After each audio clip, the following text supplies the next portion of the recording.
जम्मू कश्मीर में हाल ही में मुख्यमंत्री उमर अब्दुल्ला और पीपल्स कॉन्फ्रेंस नेता सज्जाद लोन के बीच एक बार फिर तीखी राजनीतिक बहस शुरू हो चुकी है। मामला उस बयान से जुड़ा हुआ है जिसे मुख्यमंत्री उमर अब्दुल्ला ने डॉक्टरों से जुड़े व्हाइट कॉलर टेरर मॉड्यूल के खुलासे को लेकर दिया था।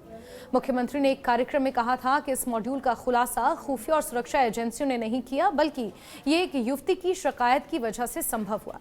उन्होंने विस्तार से बताया कि युवती को उसके प्रेमी ने धोखा दिया था और जब उसने ये शिकायत की तो एजेंसियों ने इसके आधार पर पूरे नेटवर्क की जांच की और मॉड्यूल का पर्दाफाश किया। इस दौरान उन्होंने अंग्रेजी का एक मुहावरा भी इस्तेमाल किया, hell hath no fury like a woman scorned, जिसका अर्थ है, उन्होंने ये स्पष्ट किया कि धोखा खाई या अपमानित महिला का क्रोध सबसे भीषण होता है। मुख्यमंत्री के इस बयान के बाद सज्जाद लोन ने तुरंत प्रतिक्रिया दी और सोशल मीडिया हैंडल एक्स पर अपने विचार साझा किए। उन्होंने कहा कि एक मुख्यमंत्री के लिए यह शोभा नहीं देता कि वो इस तरह के बयान दे। लोन ने इस बयान को अपमानजनक और गलत बताया और कहा कि ये न केवल मुख्यमंत्री के पद के लिहाज से उचित है, बल्कि इससे आम जनता के बीच गलत संदेश भी जाता है। उन्होंने सवाल उठाया कि मुख्यमंत्री उमर अब्दुल्ला इस तरह के बयान से क्या संदेश देना चाहते हैं और क्या ये पेशेवर और संवेदनशील राजनीति का हिस्सा है। सज्जाद लोन ने यह भी कहा कि जम्मू कश्मीर पुलिस और सुरक्षा एजेंसियां पूरी तरह पेशेवर और वैज्ञानिक तरीके से काम करती हैं। पुलिस के सूत्रों ने भी इस बयान की पुष्टि की कि व्हाइट कॉलर टेरर मॉड्यूल का खुलासा पूरी तरह एजेंसियों की जांच और पेशेवर कार्रवाई का ही परिणाम था। किसी भी व्यक्तिगत शिकायत को ही मुख्य कारण बताना पूरी सच्चाई के साथ मेल नहीं खाता, ये जम्मू कश्मीर पुलिस के सूत्रों का कहना है। उनके मुताबिक मुख्यमंत्री को जांच की पूरी प्रक्रिया और पेशेवर निष्कर्षों से अवगत होना चाहिए था। मुख्यमंत्री उमर अब्दुल्ला का ये बयान जम्मू कश्मीर पुलिस के मनोबल पर भी असर डाल सकता है, क्योंकि बड़ी बात यह है कि इस व्हाइट कॉलर टेरर मॉड्यूल का भांडाफोड़ जम्मू कश्मीर पुलिस की मुख्य कार्रवाई और उनके हस्तक्षेप से ही संभव हो पाया था, जिससे पूरे देश में जम्मू कश्मीर पुलिस की कार्यप्रणाली पर उनकी प्रशंसा भी की जा रही थी।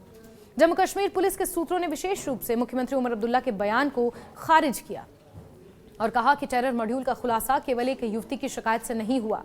पुलिस ने साफ किया कि ये पूरी प्रक्रिया वैज्ञानिक और पेशेवर जांच का ही नतीजा थी। उन्होंने ये भी सुझाव दिया क्योंकि मुख्यमंत्री पूरी जांच और तथ्यों से अनजान है, इसलिए उन्हें ऐसे अनावश्यक और गलत बयानों से बचना चाहिए। इस पूरे मामले ने जम्मू कश्मीर की राजनीतिक फिजा को और गर्म कर दिया है। राजनीतिक विश्लेषकों का कहना है कि ये बयान और उनके जवाब दोनों ही पार्टियों के लिए अपने राजनीतिक संदेश को मजबूत करने की कोशिश है, लेकिन मुख्यमंत्री का ये बयान उनकी संवेदनहीनता को भी कहीं ना कहीं दर्शाता है और इस जांच के प्रति उनका क्या दृष्टिकोण है, इस पर भी सवाल खड़े करता है। सज्जाद लोन की प्रतिक्रिया से ये साफ है कि विपक्ष इसे राजनीतिक रूप से इस्तेमाल करने की कोशिश कर रहा है। बड़ी बात यह है कि वो जम्मू कश्मीर जिसने दशकों तक आतंकवाद का दंश झेला और उसी राज्य के मुख्यमंत्री इस तरह का अगर बयान देते हैं तो ये वाकई गहन चिंता का विषय है। विशेषज्ञों का कहना है कि इस तरह के बयान राजनीतिक रूप से खतरनाक भी साबित हो सकते हैं, क्योंकि वो सुरक्षा एजेंसियों की कार्यप्रणाली पर संदेह डाल सकते हैं। सुरक्षा एजेंसियों ने अब तक किसी भी मामले में पूरी पारदर्शिता के साथ अपनी जांच पूरी की है और किसी भी खुलासे को व्यक्तिगत घटना के बजाय ठोस सबूतों और पेशेवर जांच के आधार पर ही प्रस्तुत किया है। मुख्यमंत्री उमर अब्दुल्ला के बयान में इस्तेमाल किया गया मुहावरा भी सुर्खियों में रहा। Hell hath no fury like a woman scorned का मकसद ये बताना था कि व्यक्तिगत भावनाओं की वजह से कुछ घटनाएं सामने आती हैं। उन्होंने ये भी उदाहरण देकर ये समझाने की कोशिश की होगी कि किसी घटना की जड़ केवल तकनीकी या एजेंसी की जांच नहीं होती, बल्कि मानवीय पहलुओं को भी समझना जरूरी होता है। लेकिन इस संदर्भ में जहां इस व्हाइट कॉलर टेरर मॉड्यूल के तार सिर्फ जम्मू कश्मीर ही नहीं बल्कि उत्तर प्रदेश और हरियाणा तक से जुड़े थे, देश को दहलाने की साजिश रची जा रही थी। दिल्ली के ऐतिहासिक लाल किले के ठीक सामने जिस तरह से ब्लास्ट हुआ, कई लोगों की जान चली गई, 30 लोग वहां पर जख्मी हैं और कुछ अभी भी जिंदगी मौत की जंग लड़ रहे हैं। ऐसे में मुख्यमंत्री उमर अब्दुल्ला का ये बयान अपने आप में कई सवाल खड़े करता है और एक तरह की संवेदनहीनता व्यक्त करता है और साथ ही साथ जो जांच एनआईए द्वारा की जा रही है, कई लोग रडार पर हैं, कई खुलासे हो रहे हैं, जैश ए मोहम्मद से जो लिंक सामने आए हैं, ये उन तमाम चीज़ों को भी कटघरे में खड़ा करता है, एक तरह से उन तमाम चीज़ों का मजाक बनाता दिखता है।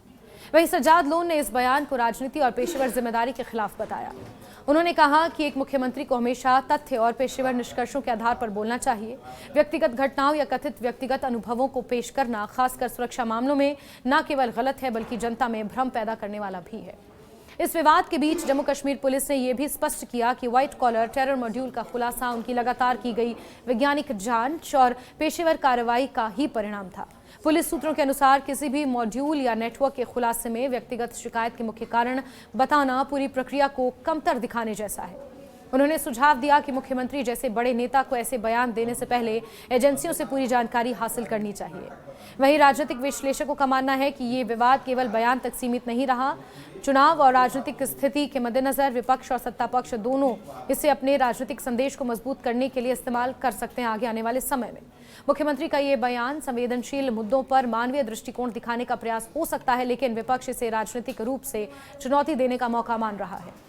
इस पूरे घटनाक्रम से ये दिखता है कि जम्मू कश्मीर की राजनीति कितनी संवेदनशील है। एक तरफ सुरक्षा और पेशेवर एजेंसियों की कार्यप्रणाली की गंभीरता है, तो दूसरी तरफ राजनीतिक बयान और प्रतिक्रियाओं के माध्यम से जनता और मीडिया का ध्यान खींचने की कोशिश। ये मामला भविष्य में मुख्यमंत्री और विपक्ष के बीच एक और बहस का विषय बन सकता है। किसी भी व्यक्तिगत शिकायत को ही मुख्य कारण बताना पूरी सच्चाई के साथ मेल नहीं खाता, ये जम्मू कश्मीर पुलिस के सूत्रों का कहना है। उनके मुताबिक मुख्यमंत्री को जांच की पूरी प्रक्रिया और पेशेवर निष्कर्षों से अवगत होना चाहिए था। मुख्यमंत्री उमर अब्दुल्ला का ये बयान जम्मू कश्मीर पुलिस के मनोबल पर भी असर डाल सकता है, क्योंकि बड़ी बात यह है कि इस व्हाइट कॉलर टेरर मॉड्यूल का भांडाफोड़ जम्मू कश्मीर पुलिस की मुख्य कार्रवाई और उनके हस्तक्षेप से ही संभव हो पाया था, जिससे पूरे देश में जम्मू कश्मीर पुलिस की कार्यप्रणाली पर उनकी प्रशंसा भी की जा रही थी। जम्मू कश्मीर पुलिस के सूत्रों ने विशेष रूप से मुख्यमंत्री उमर अब्दुल्ला के बयान को खारिज किया और कहा कि टेरर मॉड्यूल का खुलासा केवल एक युवती की शिकायत से नहीं हुआ। पुलिस ने साफ किया कि ये पूरी प्रक्रिया वैज्ञानिक और पेशेवर जांच का ही नतीजा थी। उन्होंने ये भी सुझाव दिया क्योंकि मुख्यमंत्री पूरी जांच और तथ्यों से अनजान है, इसलिए उन्हें ऐसे अनावश्यक और गलत बयानों से बचना चाहिए। इस पूरे मामले ने जम्मू कश्मीर की राजनीतिक फिजा को और गर्म कर दिया है। राजनीतिक विश्लेषकों का कहना है कि ये बयान और उनके जवाब दोनों ही पार्टियों के लिए अपने राजनीतिक संदेश को मजबूत करने की कोशिश है, लेकिन मुख्यमंत्री का ये बयान उनकी संवेदनहीनता को भी कहीं ना कहीं दर्शाता है और इस जांच के प्रति उनका क्या दृष्टिकोण है, इस पर भी सवाल खड़े करता है। सज्जाद लोन की प्रतिक्रिया से ये साफ है कि विपक्ष इसे राजनीतिक रूप से इस्तेमाल करने की कोशिश कर रहा है। बड़ी बात यह है कि वो जम्मू कश्मीर जिसने दशकों तक आतंकवाद का दंश झेला और उसी राज्य के मुख्यमंत्री इस तरह का अगर बयान देते हैं तो ये वाकई गहन चिंता का विषय है। विशेषज्ञों का कहना है कि इस तरह के बयान राजनीतिक रूप से खतरनाक भी साबित हो सकते हैं, क्योंकि वो सुरक्षा एजेंसियों की कार्यप्रणाली पर संदेह डाल सकते हैं। इस विवाद से यह भी स्पष्ट होता है कि राजनीतिक संवाद में संतुलन और जिम्मेदारी कितनी अहमियत रखती है। बड़े नेताओं को हमेशा तथ्यों के आधार पर बयान देने चाहिए और सुरक्षा एजेंसियों की कार्यप्रणाली में किसी तरह का संदेह पैदा करने से बचना चाहिए, खासकर तब जब वो देश की सुरक्षा से जुड़ी हुई हो। वहीं जम्मू कश्मीर पुलिस के सूत्रों ने मुख्यमंत्री उमर अब्दुल्ला के बयान को खारिज किया, जिसमें उन्होंने कहा था कि टेरर मॉड्यूल का खुलासा एक युवती की शिकायत से हुआ। सूत्रों का कहना है कि ये पूरी तरह पुलिस की वैज्ञानिक और पेशेवर जांच का नतीजा था। उन्होंने सुझाव दिया क्योंकि मुख्यमंत्री जांच की विस्तृत जानकारी से अनजान है, उन्हें ऐसे अनावश्यक बयान देने से बचना चाहिए।